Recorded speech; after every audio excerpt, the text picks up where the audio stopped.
আসসালামু আলাইকুম। আজকে আমরা জানব হারাম উপার্জনের দান কবুল হবে কি। মানে আপনি যে টাকাটা হারাম পন্থায় ইনকাম করেছেন, এটা যদি আপনি মনে করেন যে আমি দান করে দেব, সেটা কবুল হবে কি না, এই সম্বন্ধে আজকে কথা বলা হবে। পবিত্র কোরআনে ইরশাদ হয়েছে, হে মানব জাতি, তোমরা পৃথিবীর হালাল ও পবিত্র বস্তু আহার করো, আর শয়তানের পদাক্ষ অনুসরণ করো না, নিঃসন্দেহে সে তোমাদের প্রকাশ্য শত্রু। সূরা বাকারা আয়াত 168। পাশাপাশি হারাম রোজগারের পরিমাণ সম্পর্কেও সতর্ক করা হয়েছে। হাদিসে এসেছে, রাসূলুল্লাহ সাল্লাল্লাহু আলাইহি ওয়াসাল্লাম ইরশাদ করেন, এমন শরীর কখনো জান্নাতে প্রবেশ করবে না যা হারাম দ্বারা বর্ধিত, জাহান্নামে তার উপযুক্ত স্থান। সুনানে আহমদ 14441 নম্বর হাদিস। কুরআন হাদিস থেকে প্রমাণিত সত্য হচ্ছে, হারাম উপার্জনকারীর কোনো ইবাদতই আল্লাহর কাছে কবুল হয় না, কারণ হারাম আয় ইসলামের দৃষ্টিতে অপবিত্র বস্তু। আর ইবাদত, দোয়া, দান, সদকা পবিত্র জিনিস, যা কেবল পবিত্র বস্তুর মাধ্যমেই সম্পূর্ণ করা আবশ্যক।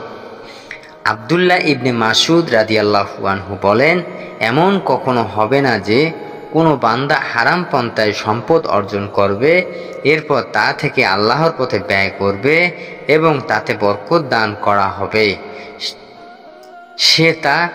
সে তা থেকে সদকা করবে এবং তা কবুল করা হবে, বরং ওই ব্যক্তি সেই সম্পদ মৃত্যুর পর রেখে গেলেও তা তাকে আর বেশি করে জাহান্নামে নিয়ে যাবে।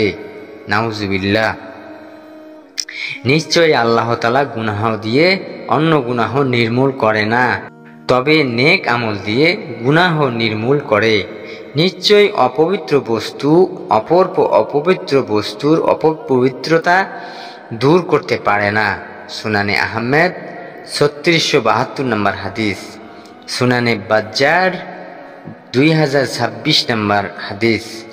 অন্য এক হাদিসে এসেছে, সাহাবী আব্দুল্লাহ ইবনে আব্বাস রাদিয়াল্লাহুকে একবার জিজ্ঞেস করা হলো, যে ব্যক্তি এখন নেক আমল করছে, তবে আগের জুলুম অত্যাচার করেছে এবং হারাম গ্রহণ করেছে, এখন সে নেক দিলে তওবা করে আগের সেই সম্পদ নিয়ে হজ করলে, দাসমুক্ত করলে এবং আল্লাহর রাস্তায় দান সদকা করলে তার ব্যাপারে কি বলে?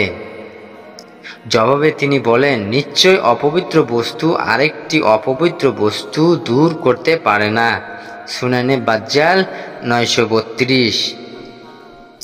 হাদিসে এসেছে, যে ব্যক্তি হারাম সম্পদ উপার্জন করবে, এরপর তার সদকা করবে, সে সদকা তার কোনো সওয়াবে হবে না, বরং অবৈধ উপার্জনের পাপের বোঝা তার ঘাড়ে চেপেই থাকবে। সহিহ ইবনে হিব্বান 3216। শেষ কথা হলো, হারাম উপার্জন থেকে দান করলে কোনো সওয়াব হবে না এবং আল্লাহ তা কবুল করবেন না। জাযাকাল্লাহু খায়র।